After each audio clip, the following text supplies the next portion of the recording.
नमस्कार, जय हिंद, जय श्री राम दोस्तों। शिवम चौधरी ऑफिशियल में आप सबका स्वागत है। आगे बढ़ने से पहले आप सबसे रिक्वेस्ट है, वीडियो को लाइक कीजिए, चैनल को सब्सक्राइब कीजिए और शेयर करना मत भूलिएगा। व्यापारिक जगत में छोटी से छोटी दुकान हो या बड़ी से बड़ी मल्टीनेशनल कॉर्पोरेशन हो, उनका सबसे पहला ध्येय यह रहता है कि किस तरीके से कम टैक्स चुकाया जाए, किस तरीके से ज्यादा टैक्स बचत हो। इसलिए आर&डी की टीम से लेकर इनोवेशन की टीम से लेकर सबसे बड़ी जो टीम होती है, इनसे भी बड़ी, ऐसे ज्यादा खर्चा अगर कंपनियां कहीं करती हैं तो अपनी फाइनेंस टीम के ऊपर करती हैं। बड़े बड़े CA, financial experts, legal experts बिठाए जाते हैं कि भैया टैक्स की बचत होनी चाहिए। इस पूरे के पूरे कार्यक्रम में दो आयाम होते हैं। सबसे पहला, आपने बहुत सारा नंबर 1 का पैसा कमाया, लेकिन आप चाहते हैं उस पर टैक्स कम से कम दिया जाए, तो आप उसको अंडर रिपोर्ट करते हैं। 100 रुपए का सामान बेचा है, आप ही कहते हैं नहीं जी हमने तो 70 का ही बेचा है, ताकि आप उस 30 के ऊपर टैक्स ना भरें, आपको सिर्फ 70 पे भरना पड़े। दूसरा यह होता है कि आपके पास बहुत पैसा है काला, आपको उसे व्हाइट करना है। अब पहली बात तो मैं कोई ऐसी मास्टर क्लास नहीं चला रहा जिसमें यह बताऊं कि भैया काला कैसे सफेद होता है, लेकिन जो प्रचलित तरीके हैं मैं वो आपको बता देता हूं। तो कई बार क्या होता है, आपने देखा होगा कि कॉर्पोरेट बुकिंग्स होती हैं फुल फिल्म्स की। कोई पिक्चर रिलीज हुई, बहुत ही थर्ड क्लास की पिक्चर है, पहली बात तो उसका बजट हाई फाई दिखा दिया जाएगा, 500 करोड़ 700 करोड़, बनी वो 150 में है। उसके बाद 10 टिकट बिके हैं हॉल में, लेकिन वो दिखाया जाएगा नहीं जी 500 बिके हैं। जो 490 टिकट है वो उसका प्रोड्यूसर, उससे जुड़े लोग खरीद लेते हैं जिनके पास वो काला धन है, और उसके ऊपर कमाई उसको दिखा दी जाती है। उस पर 10, 20, 30% टैक्स भरना है तो भर दीजिए, कोई नहीं, और जो 70 है वो सफेद हो गया। या बहुत सारे लोग क्या करते हैं, गौशाला खोल लेते हैं। अब वहां 10 किलो दूध निकल रहा है कि 500 किलो निकल रहा है कि 10,000 किलो निकल रहा है, कोई आइडिया नहीं है। मान लीजिए 100 किलो भी गौशाला से दूध है तो आप 5,000 रुपए लिखवा दीजिए कि 5,000 किलो दूध हमने रोज बेचा, 5,000 लीटर रोज बेचा, तो बाकी का आपने वाइट कर लिया। ऐसा ही लॉन्ड्री सर्विसेज में होता है कि 100 ग्राहक रोज आ रहे हैं, आप दिखाइए 1,000 आ रहे हैं, 900 पे पैसा आ जाता है, 900 जो है वो व्हाइट हो गया है। आजकल थोड़ा डिजिटल भी चल रहा है। मान लीजिए आप रिटायर्ड अधिकारी हैं या आपके पास कहीं पैसा है, जिस भी सोर्स से है, आप एक यूट्यूब चैनल खोल लीजिए और उसके बाद मर्चेंडाइज और ये सब बहुत कुछ बेचिए, उसके ऊपर डिजिटल तरीका है आजकल। मान लीजिए आपकी 10 जैकेटें बिकी हैं, आप दिखाइए हमने तो 2,000 बेची हैं जी, तो उस पैसे पे आप थोड़ा बहुत टैक्स भरिए, उसे अपनी इनकम दिखाइए अपनी कंपनी की, और पैसा अपनी जेब में रखिए। लेकिन एक होता है अंडर रिपोर्टिंग, और वही अंडर रिपोर्टिंग सरकार ने पकड़ी है। और सरकार को सिर्फ एक सॉफ्टवेयर, थोड़ा सा डिजिटल इन्वेस्टिगेशन और थोड़ा सा फिजिकल इंस्पेक्शन के माध्यम से 70,000 करोड़ रुपए की टैक्स चोरी पकड़ी गई है। और वो भी टिप ऑफ द आइसबर्ग है, क्योंकि मात्र 10%, उस एक सेक्टर के मात्र 10% को सरकार अब तक सिर्फ छू पाई है। आप समझिए इस देश में किस व्यापक स्तर पर जीएसटी की, इनकम टैक्स की, अलग अलग तरह के टैक्सेस की चोरी हो रही है। और ये मामला खुला कैसे, ये बहुत इंटरेस्टिंग है। एक अधिकारी साहब एक दुकान के ऊपर गए, उन्होंने ये देखा कि जितने लोग टेबल पे बैठे हुए हैं, वहां कुछ देर खड़े रहे, उससे कम बिल वहां पर जनरेट हो रहे हैं, या जितने लोग आते हैं उससे कम वो रिपोर्ट करता है। मान लीजिए उन्होंने देखा 5 दिन गए, 4 दिन गए कि भैया रोज 100 ग्राहक आते हैं, लेकिन जो ये रेस्टोरेंट है ये 70-80 का ही बिलिंग करता है, यानी 20-30 कहां गए। तो हुआ ये कि जब ये, और उसके बाद कुछ जगह फिजिकल इंस्पेक्शन हुआ, लगभग 40 रेस्टोरेंट के अंदर फिजिकल इंस्पेक्शन भी हुआ। ये तो अभी फिजिकल चल रहा है। तो ये कहा गया कि पहले ये देखो ये सारे रेस्टोरेंट कौन सा सॉफ्टवेयर इस्तेमाल करते हैं बिलिंग के लिए। तो उन्होंने देखा अहमदाबाद बेस्ड एक कंपनी है, उसी का सॉफ्टवेयर ये सारे के सारे रेस्टोरेंट इस्तेमाल कर रहे हैं, और पहली बार में 1,77,000 रेस्टोरेंट को पकड़ा गया। अब ये करते क्या थे कि आपके यहां जो ट्रांजैक्शन डिजिटली हुआ, आपने यूपीआई से करा, कार्ड से करा, उसे नहीं छेड़ते थे। ये करते थे कि जो कैश ट्रांजैक्शन है, और जितने भी रेस्टोरेंट है ये कैश हैवी ट्रांजैक्शन वाले सेगमेंट में आते हैं। और इसमें भी खासकर बिरयानी वालों को पकड़ा गया, क्योंकि बिरयानी खासकर स्टैंडर्डाइज्ड प्रोडक्ट है। पता है 1 किलो में आपको इतने ही चावल लगेंगे, इतना मीट लगेगा, इतना मसाला लगेगा, इतनी लेबर लगेगी, एक स्टैंडर्ड सा है मामला।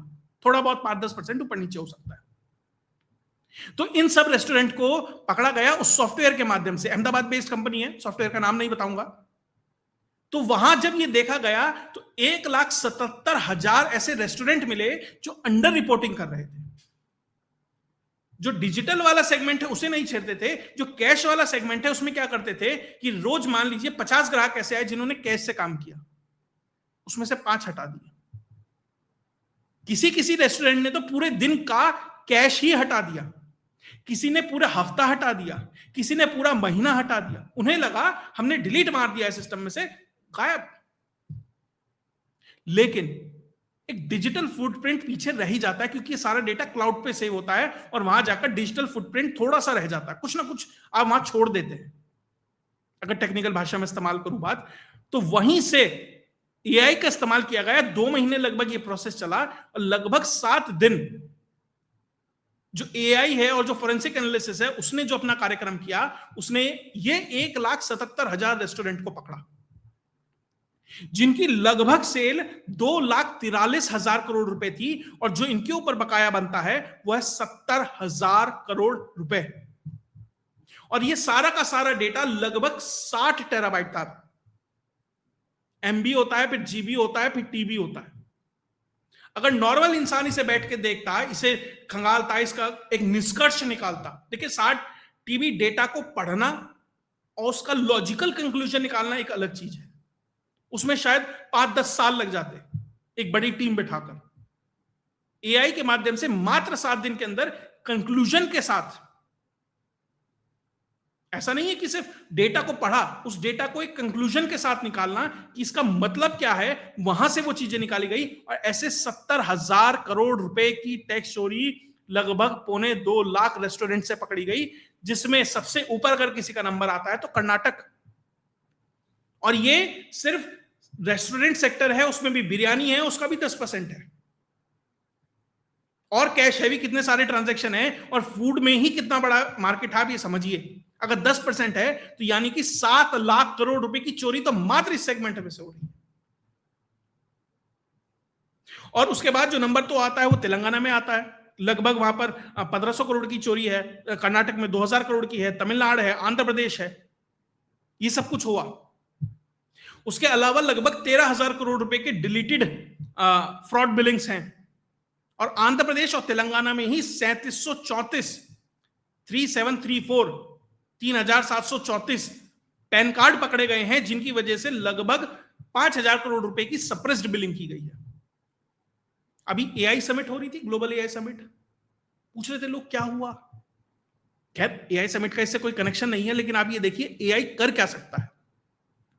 आज के समय में एआई के माध्यम से, बिग डेटा के माध्यम से, इस फॉरेंसिक एनालिसिस के माध्यम से सरकार ये नजर रख सकती है कि आपका क्रेडिट कार्ड क्या चल रहा है। एकदम से सिबिल जनरेट हो जाता है ना, आपके सारे बैंक अकाउंट, ये वो सब ऐड हो जाता है, कहां कितना खर्चा किया, 10 लाख से ऊपर किया कि 50 लाख से ऊपर किया, सब कुछ आ जाता है। और अचानक से जब ईडी रेट कम मारने पहुंचती है तो लोग सोचते हैं यार इन्हें कैसे पता चला, क्योंकि जो वो डिजिटल फुटप्रिंट है ना, वो अब एआई पकड़ रहा है। आप एक फोटो खींचते हैं, सोशल मीडिया पर कहीं भी डाल देते हैं और आप डिलीट मार दीजिए, कोई फर्क नहीं पड़ता, वो हमेशा हमेशा के लिए वहां दर्ज हो गई है। और अब एआई देखिए खतरनाक भी है। खतरनाक कैसे है, बंगाल में आप देख लीजिए, छोटा सा उदाहरण दे रहा हूं, खतरनाक का तो लेवल अलग ही है, कि वहां एआई जनरेटेड पहचान पत्र आ रहे हैं, एआई जनरेटेड वीडियोस किस तरीके से चुनाव का रुख बदल देती है, वो सबने देखा है। ये छोटी छोटी चीजें हैं, लेकिन एआई का बेनिफिट क्या हो सकता है कि सरकार अगर उसे सिस्टम में इंटीग्रेट करती है तो आप किस हद तक उस पूरे के पूरे सड़े हुए सिस्टम को खोल के रख सकते हैं। इसके अलावा जब फिजिकल इंस्पेक्शन किया गया 40 रेस्टोरेंट का, तो 400 करोड़ रुपए की चोरी तो वहां से निकली है कि भाई साहब ने कैश कंपोनेंट डिलीट कर दिया, महीने और दिन गायब कर दिए, लो जीएसटी रिटर्न्स दिखाए गए। On an average her restaurant ने अपनी सेल को 27% कम दिखाया, यानी उस 27% पे आप टैक्स चोरी कर रहे हैं, वो कंपोनेंट गायब है। और ये सिर्फ 10% रेस्टोरेंट और एक सॉफ्टवेयर के माध्यम से है। आप समझिए अगर सब कुछ खुलने लगे, सरकार इंटीग्रेट करने लगे, तो आप समझिए एजेंसीज इस पे काम करने लगे, तो क्या निकल के आ सकता है। लेकिन अब हम बड़ी बड़ी बात करें, एआई है, ये है, वो है, ये सरकारी अधिकारियों की मिलीभगत के कारण के बिना ये हो नहीं सकता था। ये हर एरिया के उस सरकारी अधिकारी को, वो मेडिसिन से जुड़ा है तो उसे, फूड से जुड़ा है तो उसे, जिस भी विभाग से जो अधिकारी जुड़ा है उसे अपने एरिया में पता होता है कौन कितनी चोरी कर रहा है, कौन कितनी मिलावट कर रहा है, कौन कितनी गड़बड़ कर रहा है। आपने इन रेस्टोरेंट को तो पकड़ा ही, इनसे जुड़े हुए संबंधित अधिकारियों को भी पकड़े। यह बहुत जरूरी है, क्योंकि आपको बीमार का इलाज नहीं करना, बीमारी ही ठीक करनी है। तो यह बहुत जरूरी है कि उन लोगों को भी पकड़ा जाए। इसके अलावा इन लोगों ने जो रॉ मटेरियल है उसमें मिसमैच किया हुआ है। मान लीजिए चावल आता है 100 रुपए किलो, दिखा दिया जी हमारे यहां तो 250 रुपए किलो वाला चावल इस्तेमाल होता है, तो आपने अपनी प्रोडक्शन कॉस्ट बढ़ा दी। अब प्रोडक्शन कॉस्ट बढ़ गई तो जो टोटल नेट प्रॉफिट है वो घट जाता है, आपको उस पर भी टैक्स कम देना पड़ता है। ये अभी अकाउंटेड ही नहीं है, ये तो सिर्फ ये है कि आपने कैश कंपोनेंट हटा दिया, उतने में 70,000 करोड़ है। आपने अगर इनपुट कॉस्ट और ये सब को मिलाकर आपने अगर अपना प्रॉफिट कंपोनेंट कम करके दिखा दिया, तो सोचिए उसमें कितना पैसा बचाया गया होगा, वहां से कितना पैसा आता। बहुत सारे रेस्टोरेंट ऐसे होंगे कि भैया लेबर लगी है 10, सैलरी 50 की दिखा रहे हैं, उसमें पैसा बचाया गया होगा। फ्रॉड वेंडर्स दिखाए गए, बहुत सारे ऐसे तरीके होते हैं कि जहां से ये पैसा बचाया जा सकता है। ये सिर्फ और सिर्फ कैश कंपोनेंट डिलीट करने वाला सिस्टम। अगर सरकार इन सब चीजों को डिजिटाइज करे, डिजिटली इन सबको मॉनिटर करे और सही एक दायरे में लाकर ये सारा का सारा कार्यक्रम ठीक करे, तो संभावना यह है कि हम कैशलेस इकोनॉमी की तरफ बढ़ सकते हैं। और संभावना यह भी है जो जताई जा रही है कि हो सकता है कि जो 500 का नोट है वो भी बंद हो जाए भविष्य में। लेकिन उसके लिए जरूरी है कि इकोनॉमी को ज्यादा से ज्यादा डिजिटाइज करना पड़ेगा। और इस तरह के जो सेगमेंट हैं जो कैश हैवी हैं, agriculture, food, laundry, hotel, concert, बहुत सारे ऐसे सेगमेंट्स हैं जो आपको, डॉक्टर्स के यहां हो रहा है, आपको डिजिटाइज करने पड़ेंगे, तब तक आप 500 के नोट को नहीं छेड़ सकते। और सरकार का प्रयास और संभावना और इसी तरफ है कि किसी तरीके से इस चीज को ठीक किया जाए, ताकि ज्यादा से ज्यादा जो पैसा है वो अकाउंटेड हो, जो अनअकाउंटेड जो ब्लैक मनी है उसे ज्यादा से ज्यादा व्हाइट किया जा सके, ताकि जो एक पैरेलल इकोनॉमी चल रही है उसको ठीक किया जा सके। खैर, इसमें और क्या डेवलपमेंट होगी वो भी आपके साथ लेके आता रहूंगा।